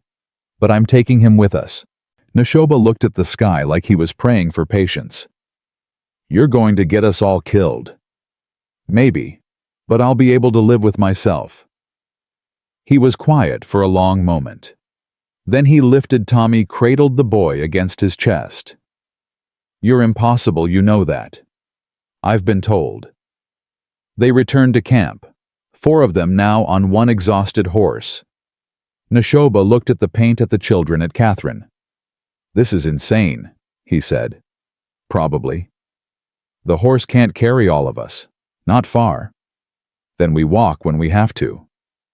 And if Garrett's men catch up, then we fight." Nashoba laughed. Actually laughed. It was a bitter sound, but real. "You've changed, Catherine Morrison. A month ago, would you have done this?" "A month ago, I was a different person. Thomas's widow. Scared and small and trying to disappear. She looked at him. You changed me. You and Eliza and everything we've survived. I'm not that person anymore. No. Nashoba agreed. You're not. You're something better. Or something crazier. Maybe both. They rode through the night, taking turns walking to spare the paint. Tommy rode in front of Nashoba, quiet now, occasionally whimpering when his ankle jostled. Eliza walked beside Catherine, holding her hand, asking no questions. Dawn found them at the edge of Ute territory. They knew because of the marker, 3 stones stacked in a specific way, visible from the trail. This is it, Nashoba said. We cross here, we're in their lands. They might welcome us. They might kill us. Hard to say. What do you think they'll do? Catherine asked. Depends on their mood. Depends if they've had recent trouble with whites. Depends on 100 things we can't control. He looked at her. Last chance to turn back. There's nothing to turn back to. Then we go forward. He urged the paint across the invisible line. They'd been in Ute territory maybe an hour when the warriors appeared. 6 of them on horseback surrounding them so fast, Catherine didn't even see them approach. The leader spoke in Ute. Nashoba responded his words, careful, respectful. The warrior's eyes moved over their group, the Indian. The white woman, 2 white children. More words exchanged. Catherine couldn't understand them, but she could read the tension in Nashoba's shoulders. Finally, the warrior pointed, north and west. Nashoba nodded. Thank you. The warriors disappeared as fast as they'd come. What did he say? Catherine asked. He said we can pass. There's a valley 3 days from here. Valle de Refugio. He said we'll find what we're looking for there. Or we'll die trying. Nashoba looked at her. Those were his exact words. Comforting. Honest, at least. They rode on. 3 days, Nashoba had said. 3 more days of exhaustion and fear, and 1 step ahead of death. But Catherine felt something new stirring in her chest. Not quite hope, but maybe the possibility of hope. The valley was real. People like them existed, outcasts and refugees building something new in the wilderness. Maybe they'd find a place there. Maybe not. But at least they'd have tried. At least they'd have fought for something better than just survival. She looked at Nashoba, strong and steady, despite his wounds. At Eliza, walking with her head high despite everything. At Tommy, brave and broken in Nashoba's arms. They were a family now, strange and battered and held together by desperation and choice. But a family nonetheless. And families didn't give up. They kept moving forward. 1 mountain at a time, together. The valley was out there somewhere, waiting for them. Catherine could feel it. They just had to survive long enough to reach it. 3 days became 4. The paint finally gave out on the afternoon of the 4th day, legs buckling mid-stride. The horse went down slow, like it was apologizing for failing them. Nashoba caught Tommy before the boy could hit the ground. Easy, friend, Nashoba said to the paint, running his hand along its neck. You've earned your rest. Is he dying? Eliza asked, her voice small. No. Just done. Can't carry us anymore. Nashoba looked at Catherine. We walk from here. Catherine's feet were already bleeding through the 2 large shoes Nashoba had found for her. Tommy's ankle was swollen despite the wrappings. Eliza was strong, but she was still just 6 years old. And Nashoba's wound had reopened again, blood seeping through his shirt. How far to the valley? Catherine asked. Maybe 10 miles, maybe less. Nashoba pulled their supplies off the paint, divided them into packs they could carry.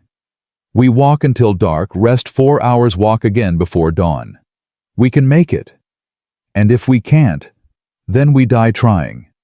But we don't die here. They walked. Catherine carried Tommy on her back, his thin arms locked around her neck. Nashoba carried their supplies and supported Eliza when she stumbled.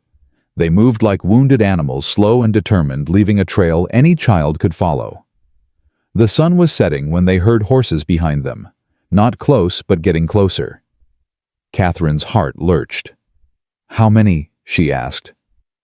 Nashoba listened. 3, maybe 4. Garrett's men. Or marshals. Does it matter?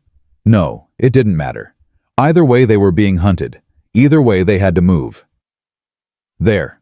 Nashoba pointed to a rocky outcrop ahead. Defensible position, high ground. If they catch us, we fight from there. They climbed. Catherine's legs screamed. Tommy's weight felt like it had doubled. But she kept moving one foot in front of the other because stopping meant dying, and she refused to die this close to safety. They reached the rocks as full dark fell. Nashoba positioned them behind a boulder, checked his gun. 6 shots.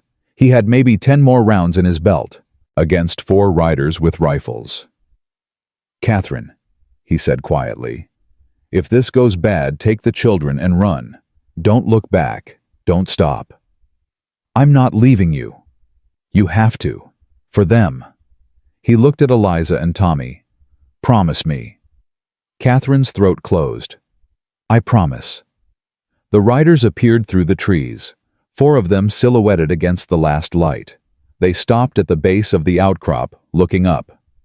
"Mrs. Morrison," a voice called. Not Crawford's men. Someone new. "My name is Daniel Yates. I'm a friend of Elena Cortez. She sent word you might need help." Catherine and Nashoba exchanged glances. "How do we know you're telling the truth?" Nashoba called back. "Because if I wasn't, you'd already be dead." Yates dismounted, held his hands out to show they were empty. "Elena said you were heading to Valle de Refugio. Said you had children with you and were being hunted. I came to guide you in safely." "Why would you do that?" "Because Elena asked. And because I owe her my life." Yates took a step forward. "I know you have no reason to trust me, but the valley is still 8 miles from here, and there are real marshals searching these mountains. You won't make it alone. Not with wounded children and an injured man." Nashoba's jaw worked. "How do you know I'm injured?" "Because I can see blood on your shirt from here, and because you're standing like a man with broken ribs." Yates smiled. "I've been tracking you for 6 hours. If I wanted you dead, I could have shot you a dozen times." "Comforting," Catherine muttered. "Look." Yates said, his voice gentler now. "I know what it's like to run, to be hunted, to think every shadow is death coming for you. But sometimes you have to trust someone, and I'm asking you to trust me. Just for tonight. Get you to the valley. After that, you never have to see me again." Catherine looked at Nashoba. He was weighing their options, calculating odds. Finally, he nodded. "All right, but you ride ahead where I can see you. And if you reach for a weapon, I shoot first and apologize to Elena later." "Fair enough?" They descended. Yates's 3 companions were Mexican hard-faced men who'd clearly seen their share of trouble. They offered their horses without comment. Catherine mounted with Tommy Nashoba, lifted Eliza up with him, and they rode through the darkness, Yates leading the way.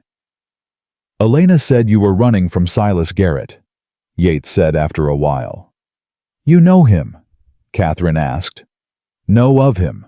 Land speculator, corrupt as they come.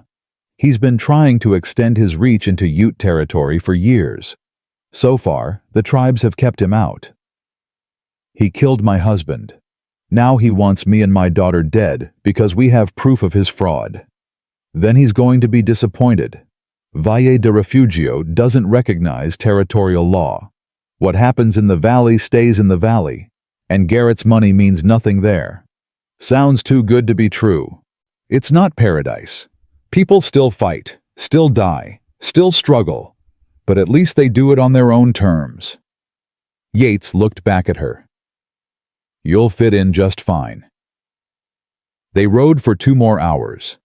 Then Yates held up a hand. "There. Look." Catherine looked. At first, she saw nothing. Then lights appeared through the trees. Not many, but real. Fires and lanterns and the glow of human habitation. "Valle de Refugio," Yates said. "Welcome home." They descended into the valley as midnight approached. People emerged from buildings to watch them pass, Catherine saw faces of every color, white, brown, red, black. Saw children playing late despite the hour. Saw a woman nursing a baby on a porch.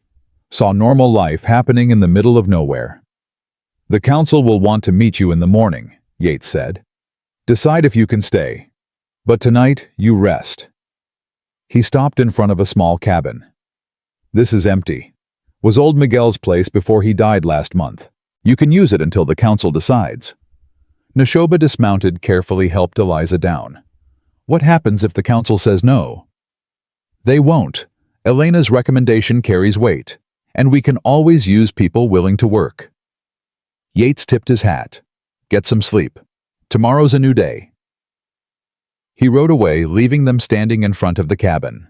Catherine pushed open the door. Inside was sparse but clean. 2 beds, a table, a fireplace with wood already stacked. She wanted to cry from relief. "Mama?" Eliza whispered. "Is this real?" "I think so, baby. I think it's real." They collapsed onto the beds, all 4 of them. Catherine meant to stay awake to keep watch, but exhaustion pulled her under like a riptide. She fell asleep with Eliza on one side, Tommy on the other, and Nashoba's hand in hers. She woke to daylight and voices outside. Nashoba was already up, standing at the window with his gun. "Who is it?" Catherine asked, sitting up fast. "Council, 3 of them. They want to talk." Catherine smoothed her filthy dress, tried to make herself presentable. Failed. She looked like exactly what she was, a woman who'd been running for her life for weeks. But she held her head high when she opened the door. 3 people stood on the porch. An older white man with a weathered face. A black woman, maybe 50 years old, with intelligent eyes. And a Ute man, younger, wearing traditional dress, mixed with white man's clothes. "Mrs. Morrison," the white man said. "I'm Jacob Russell. This is Adelaide Freeman and Running Wolf. We're the Valley Council. Mind if we come in?" "It's your cabin," Catherine said. "It's yours now if we decide you can stay." Russell entered, followed by the others. They looked at Nashoba, at the children, at the state of them all. "Elena Cortez sent word about you. Said you were running from a corrupt land speculator. Said you could be trusted. We'd like to hear your side." Catherine told them everything. About Thomas's death. About Garrett's threats. About Crawford and the marshals and the desperate run through the mountains. She showed them the documents, though she knew they might not understand their significance. Russell looked through the papers, his face growing grim. "This is big. Bigger than just Garrett. These signatures, that's the territorial governor. The land commissioner. Half the government is in on this fraud." "Which is why they want Mrs. Morrison silenced," Adelaide said. "Dead or controlled, doesn't matter which." Running Wolf spoke for the first time. His English was accented but clear. "These men will not stop hunting. Even here we may not be safe if they want her badly enough." "Then we make sure they don't find her," Russell said. "Valle de Refugio was built by people running from something. We don't turn away our own." "She's not our own yet," Running Wolf countered. "The question is, can she contribute, or will she just bring trouble?" All eyes turned to Catherine. She straightened her spine. "I can sew. I can cook. I can teach children to read and write. I can work as hard as anyone here, and I won't bring trouble unless trouble follows me. But if it does, I'll fight it. I won't hide behind your protection and expect you to die for me." Running Wolf studied her for a long moment. Then he looked at Nashoba. "And you Choctaw scout. Elena said you fought for the army, killed your own people."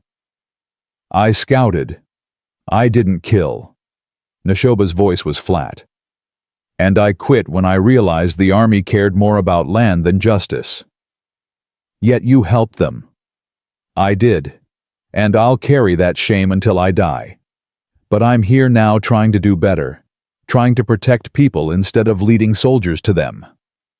"Pretty words, but words are cheap." "Then judge me by my actions." Nashoba gestured to Catherine and the children. "I've spent weeks keeping them alive. Put my life between them and men with guns more times than I can count. I'm not asking for forgiveness for my past. I'm asking for a chance at a future, that's all.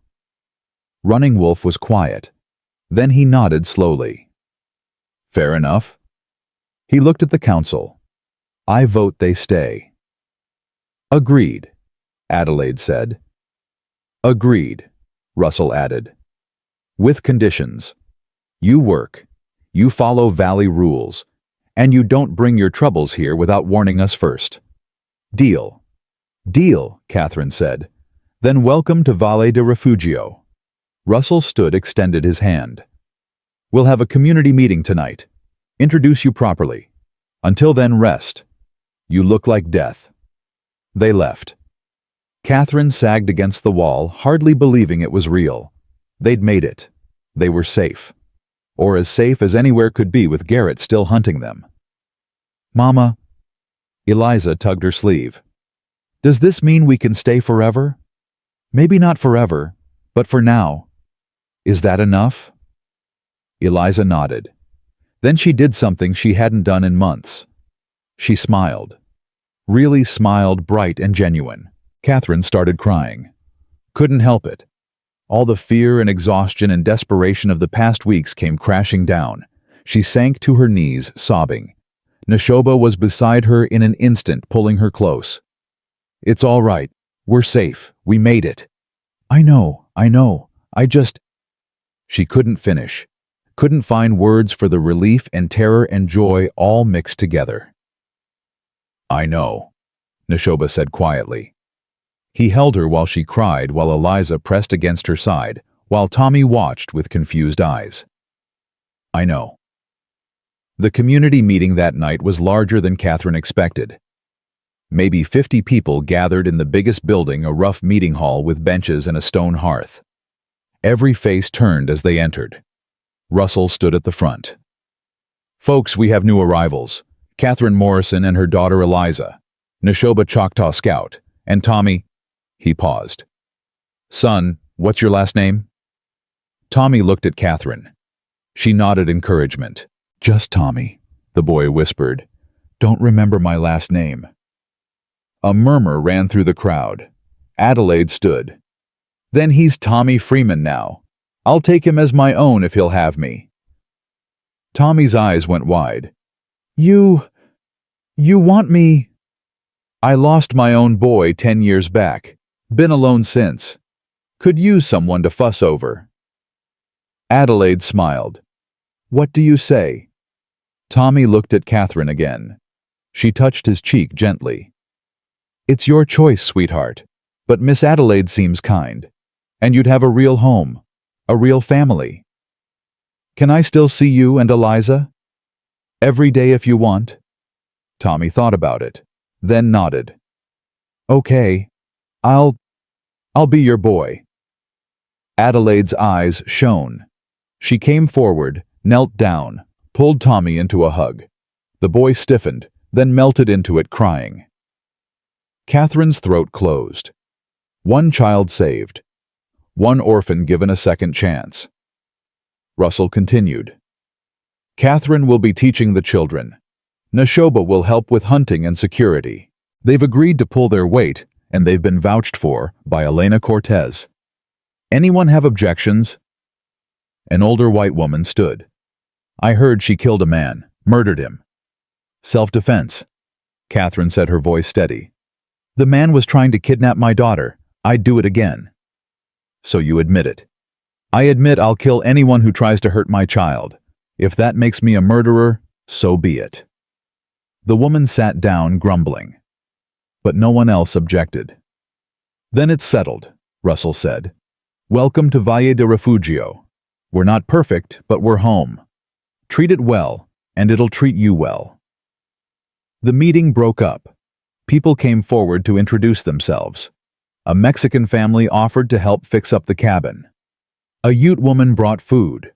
A white couple invited them to Sunday dinner. It was overwhelming. After so long running, hiding, fighting kindness felt alien. But Catherine accepted it. Tried to smile. Tried to believe this was real. They were walking back to the cabin when Nashoba grabbed her arm. His face had gone tense. What? Catherine asked. Someone's watching us. Has been all night. Catherine looked around, saw nothing but darkness and distant fires. Where? Edge of the trees. Been there since the meeting started. Nashoba's hand moved to his gun. Stay behind me. A figure emerged from the shadows, male, walking with purpose. As he came into the firelight, Catherine's blood turned to ice. It was one of Garrett's men. Not Crawford, not Porter, someone else, younger with a scar across his jaw. Nashoba's gun was out and aimed before the man could take another step. That's far enough, Nashoba said. The man stopped, raised his hands. I'm not here to fight. Then why are you here? To warn you.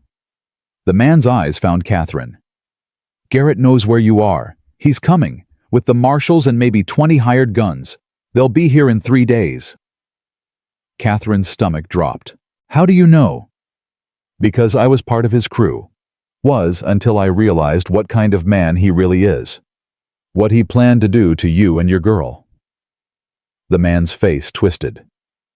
I got a daughter too. Couldn't stomach being part of that anymore. So I quit. And I'm warning you now, Garrett's coming. And he's not interested in taking you alive anymore. He just wants you dead and those papers destroyed. Why should we believe you? Nashoba asked. Because I'm risking my neck being here. If Garrett finds out I warned you, I'm a dead man. The scarred man looked at Catherine. Get out, tonight. Don't wait. Because what Garrett's planning, it ain't just you. He's gonna burn this whole valley to the ground if that's what it takes to silence you. He can't, Catherine said. The valley means nothing to him. He's got territorial marshals saying you're fugitives. He's got papers calling this place a haven for criminals. In his mind, burning it down is doing the territory a favor. The man started backing away. 3 days, maybe less. Run or fight, I don't care. But don't say you weren't warned. He disappeared into the darkness. Catherine stood frozen. 3 days. After everything they'd survived, after finally finding safety, Garrett was coming to destroy it all. We have to tell the council, she said, already planning on it. They ran back to Russell's house, pounded on the door. He answered with a rifle in his hands. What's wrong? Catherine told him.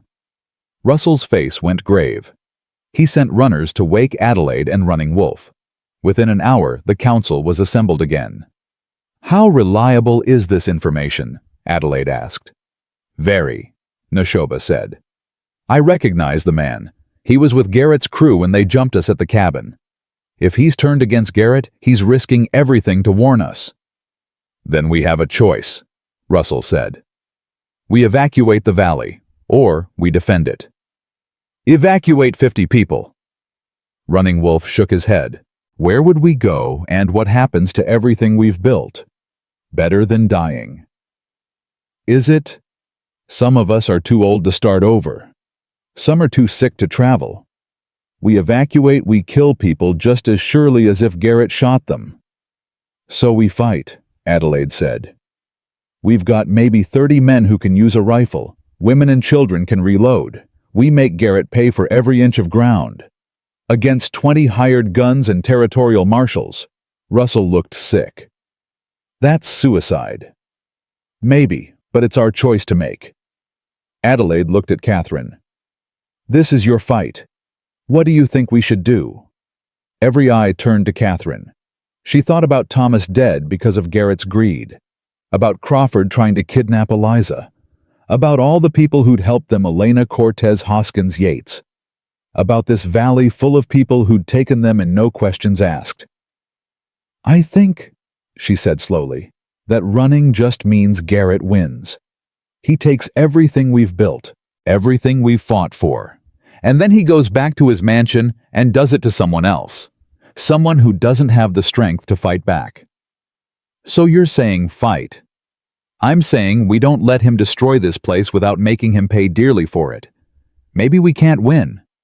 But maybe we don't have to win. Maybe we just have to hurt him enough that he decides we're not worth the cost. Running Wolf smiled. I like her. She thinks like a warrior. Then it's decided, Russell said. We defend the valley, and we send word to every settlement within riding distance. Maybe we can't win alone, but we're not alone. Elena will help. Yates will help. Others will come. Will it be enough? Catherine asked. Maybe, maybe not, but at least we'll know we fought. Russell stood. 3 days. We prepare, we dig in, and we show Silas Garrett that some people refuse to be victims. The meeting dispersed. Catherine walked back to the cabin in a daze. 3 days. 3 days until everything came to a head. Nashoba walked beside her silent. Finally he spoke. You could still run. Take Eliza and go. No one would blame you. Would you come with us? If you asked? I'm not asking. I'm staying. We're staying. Catherine stopped, faced him. This valley gave us a chance when no one else would. I won't abandon it. Even if staying means dying. Even then. She took his hand. We've come this far together. Whatever happens next, we face it together. All of us. Nashoba pulled her close, kissed her forehead. You're the bravest person I've ever met. I'm terrified. Bravery isn't the absence of fear. It's doing what's right despite the fear. They stood together in the darkness, holding each other. In 3 days, Garrett would come. In 3 days, everything they'd built might burn. But tonight, they had each other. They had Eliza. They had a community worth fighting for. And sometimes, that was enough. 3 days passed like 3 hours. The valley transformed into a fortress. Men dug trenches. Women melted lead for bullets. Children carried water and messages. Catherine taught Eliza and the other children to reload rifles, her hands shaking as she showed them how to pour powder and seat bullets.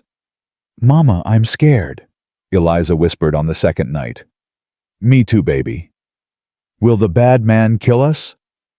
Catherine pulled her daughter close. Not if I have anything to say about it.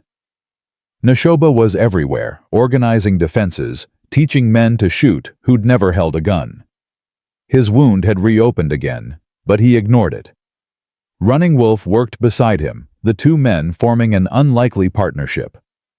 You were Army, Running Wolf said on the third morning. You know how they'll attack. Garrett's not Army. He's a businessman who hired guns. They'll come straight up the main trail probably at dawn. Try to overwhelm us with numbers. Then we let them come. Funnel them into the kill zone. Running Wolf pointed to the narrow entrance to the valley. Rifle pits here and here. Crossfire. Make them pay for every yard. It'll be bloody. War always is. By the afternoon of the third day, riders appeared on the ridgeline. Catherine counted them from the meeting hall. 23 men, all armed.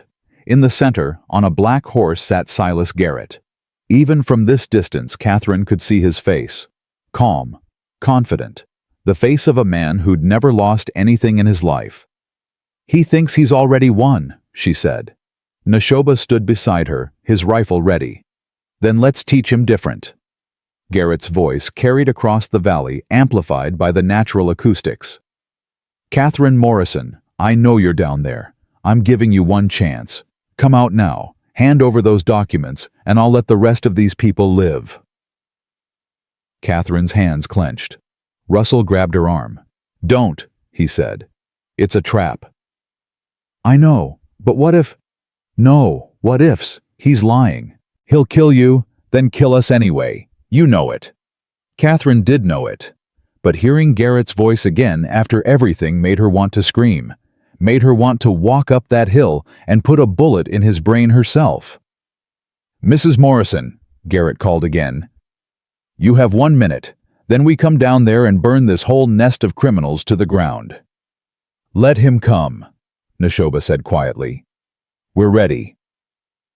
The minute passed. Garrett raised his hand. The hired guns started down the trail. Steady, Running Wolf called from the rifle pits. Let them get close. Wait for my signal. The hired guns came fast, confident. They'd done this before, burned out homesteaders and squatters and anyone who got in their employer's way. This was just another job.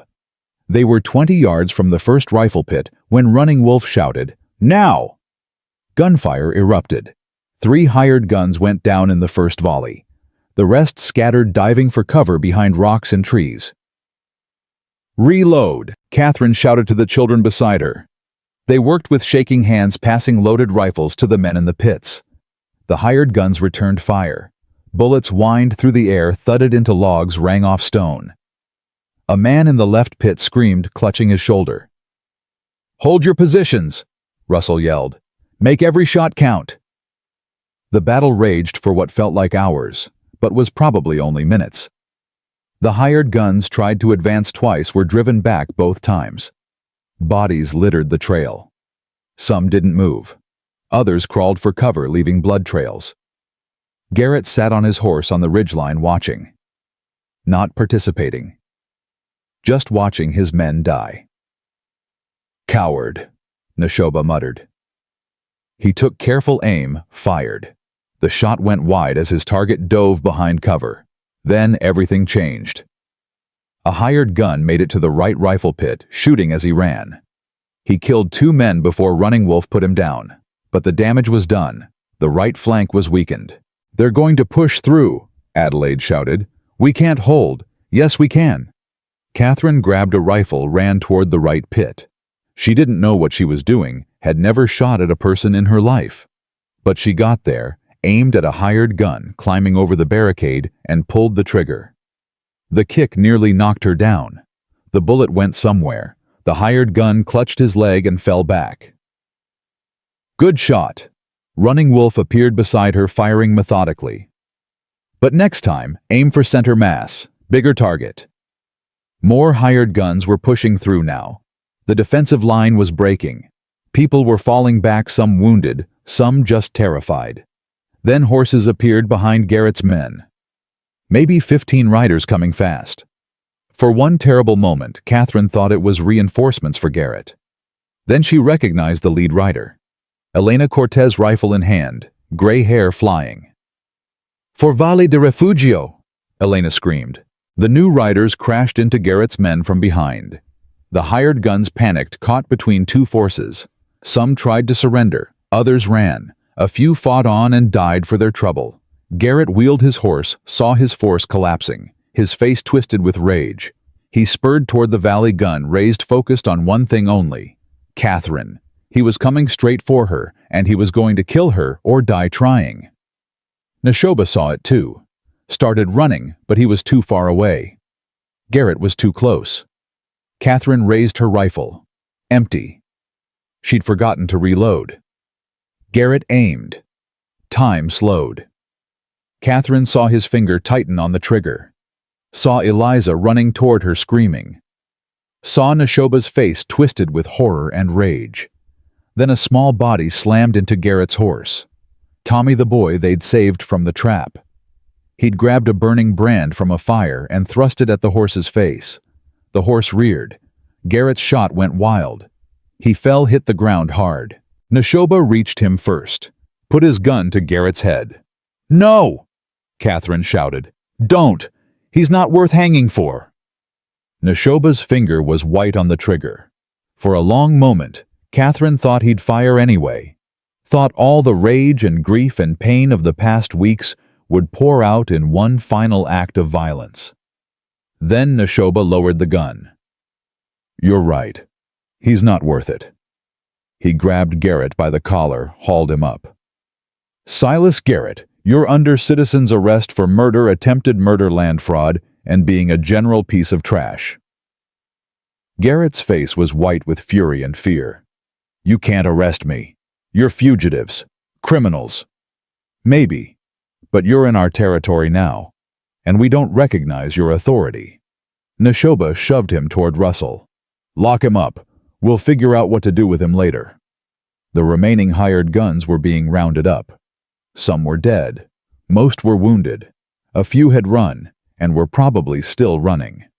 Elena rode up, her face grim. "Took us longer to get here than I hoped. Are you all right?" "We are now," Catherine said. "Thanks to you." "Don't thank me yet. This isn't over." Elena pointed to 3 men in marshal uniforms, hands raised in surrender. Those are territorial marshals. When they don't report back, more will come, maybe army. Garrett's friends in the government won't let this stand. Then we'll fight them too, Running Wolf said. He was bleeding from a cut on his forehead, but standing tall. This is our land. They want it, they can take it from our cold, dead hands. There might be another way, Catherine said slowly. She pulled out the documents, now stained with blood and dirt, but still readable. These papers prove Garrett's fraud. But more than that, they prove government corruption. Territorial governor, land commissioner, federal judges, all involved. So what? Russell asked. They're the ones with power. Who's going to prosecute them? Maybe no one. But maybe we don't need prosecution. Catherine looked at Nashoba. What if we make these papers public? Send copies to newspapers in California, New York, Washington. Make it a scandal so big they can't bury it. They'll deny everything, Adelaide said. Probably. But the papers have signatures, dates, details. Even if they deny it, the scandal will destroy their political careers. And without protection from corrupt officials, Garrett's empire collapses. Catherine smiled grimly. Sometimes revenge isn't about hanging a man. It's about taking away everything he values. Nashoba's eyes lit up. That's brilliant. Vicious, but brilliant. I learned from the best, Catherine said, looking at him. They spent the next 2 days sorting through the aftermath. The wounded were tended. The dead were buried. The captured marshals were disarmed and sent away with a message Valle de Refugio was off limits. Anyone who came looking for trouble would find it. Garrett was a different problem. Keeping him imprisoned required resources they didn't have. Killing him would bring more trouble. Finally, they made him an offer. Sign a confession, Russell said. Everything. The fraud, the murders, all of it. Sign it and we'll let you go. Why would I do that? Garrett's face was bruised, his fine clothes torn and dirty. But his voice was still arrogant. The moment you let me go, I'll bring the army down on this place. Maybe. But we'll have your confession, signed and witnessed. And copies will already be on their way to every major newspaper in the country. Russell leaned close. So ask yourself, do you want to rebuild your empire, or do you want to spend the rest of your life in prison for murder? Your choice. Garrett's face went through a range of emotions. Rage, fear, calculation. Finally, he grabbed the pen and signed. They let him go the next morning. He rode out alone, a broken man on a broken horse. Catherine watched him disappear and felt nothing. No satisfaction, no revenge, just relief that it was over. Do you think he'll try again? Eliza asked. She stood beside Catherine holding her hand. Maybe, but not for a long time. And by then, we'll be ready. We're staying. Really staying. Really staying. Catherine knelt down, looked her daughter in the eyes. This is our home now, if you want it to be. I want it to be, and I want Papa Nashoba to stay too. He's not your... Yes, he is. He's my papa, the one who chose me, the one who kept me safe. Eliza's voice was fierce. Thomas was my father, but Nashoba is my papa. Catherine's eyes burned. She looked up, saw Nashoba watching them from across the square. He walked over, knelt beside them. I heard that, he said to Eliza. Are you sure being my daughter means learning Choctaw and how to track deer and probably eating a lot of food you don't like? I'm sure, Eliza said. She threw her arms around his neck. You're my papa and I love you. Nashoba's arms came around her and Catherine saw tears on his cheeks. Then I'm honored, little bird, honored and blessed. He stood, lifted Eliza with him. His other hand reached for Catherine. What about you? This valley life, it's hard. Harder than anything you knew in Philadelphia. Still want to stay? Catherine took his hand, felt the calloused strength of it. I'm not that Philadelphia woman anymore. She died somewhere between Silverton and here. I'm someone new now, someone stronger, someone who belongs here. Is that a yes? That's a yes to staying. And... She took a breath. That's a yes to you. If you're asking. I'm asking. Been wanting to ask for weeks, but the timing never seemed right. Proposing after a battle probably isn't much better. Nothing about us has been conventional. Why start now? He smiled, and it transformed his face. Catherine Morrison, will you marry me? Will you let me be father to your daughter and partner to you? Will you build a life with me in this strange, beautiful, difficult place? Yes, Catherine said. To all of it, yes. They married a week later. Running Wolf performed the ceremony, mixing Ute traditions with Christian ones and creating something entirely new. The whole valley attended. Elena rode 3 days to be there. Adelaide gave Catherine away. Yates stood as Nashoba's witness, and Eliza, wearing a dress sewn by a dozen women from scraps of cloth, carried wildflowers and beamed the whole time. Tommy was there too, standing with Adelaide. He'd taken to calling her mama, and to calling Catherine and Nashoba his aunt and uncle. He'd found his place just like all of them. The ceremony was simple. They spoke vows they'd written themselves, promising not perfect love, but honest effort. Promising to face whatever came together. Promising to choose each other again and again for as long as they both lived. When Running Wolf pronounced them married, the valley erupted in cheers. Someone played a fiddle. Someone else produced whiskey. They danced and ate and celebrated late into the night. Catherine danced with Nashoba under the stars, Eliza between them. The girl was half asleep, but refusing to miss a moment. Happy? Nashoba asked. Terrified, Catherine admitted. But yes, happy too. Good. Because I am too. For the first time in 4 years, I can breathe without feeling like I'm drowning. Me too. Everything that happened, losing Thomas, running from Garrett, almost dying a dozen times, it was horrible. But it brought me here. Brought me to you. You brought yourself here. I just helped along the way. We helped each other. Catherine rested her head on his chest, feeling his heartbeat steady and strong. That's what we do. That's who we are. They stood together in the darkness, a family forged in fire and choice. Around them, the valley celebrated. People who'd come from everywhere and nowhere, people who'd lost everything and found something better, people who'd learned that family wasn't about blood or law or convention. It was about who showed up, who stayed, who chose you when they could have chosen to walk away. 3 months later, Catherine stood in front of 20 children, teaching them to read from books Elena had brought from Mexico. Eliza sat in the front row, helping the younger ones with their letters. Tommy was beside her, his ankle healed, his nightmares fading.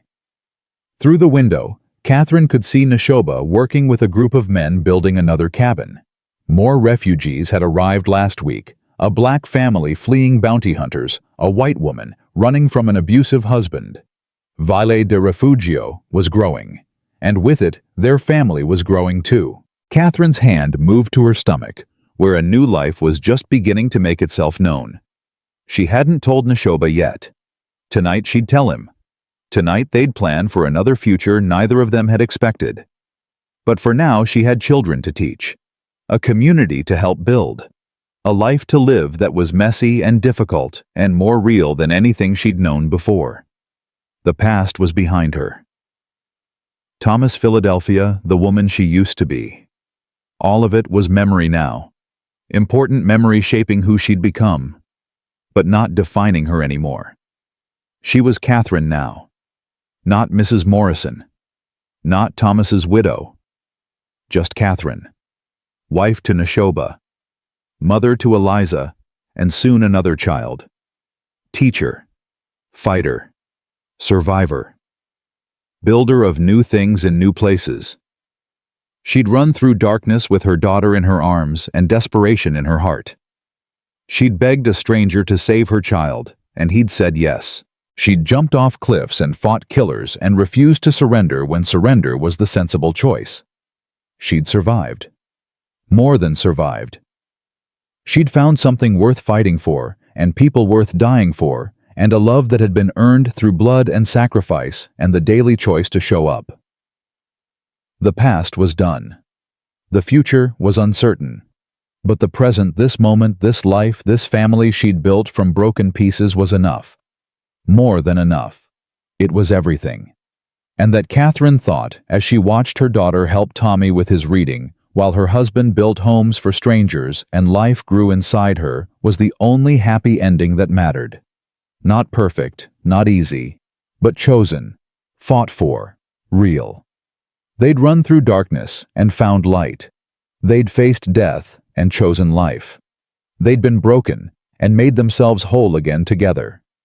And whatever came next, joy or sorrow, peace or struggle, they'd face it the same way they'd faced everything else, one mountain at a time, together, always together.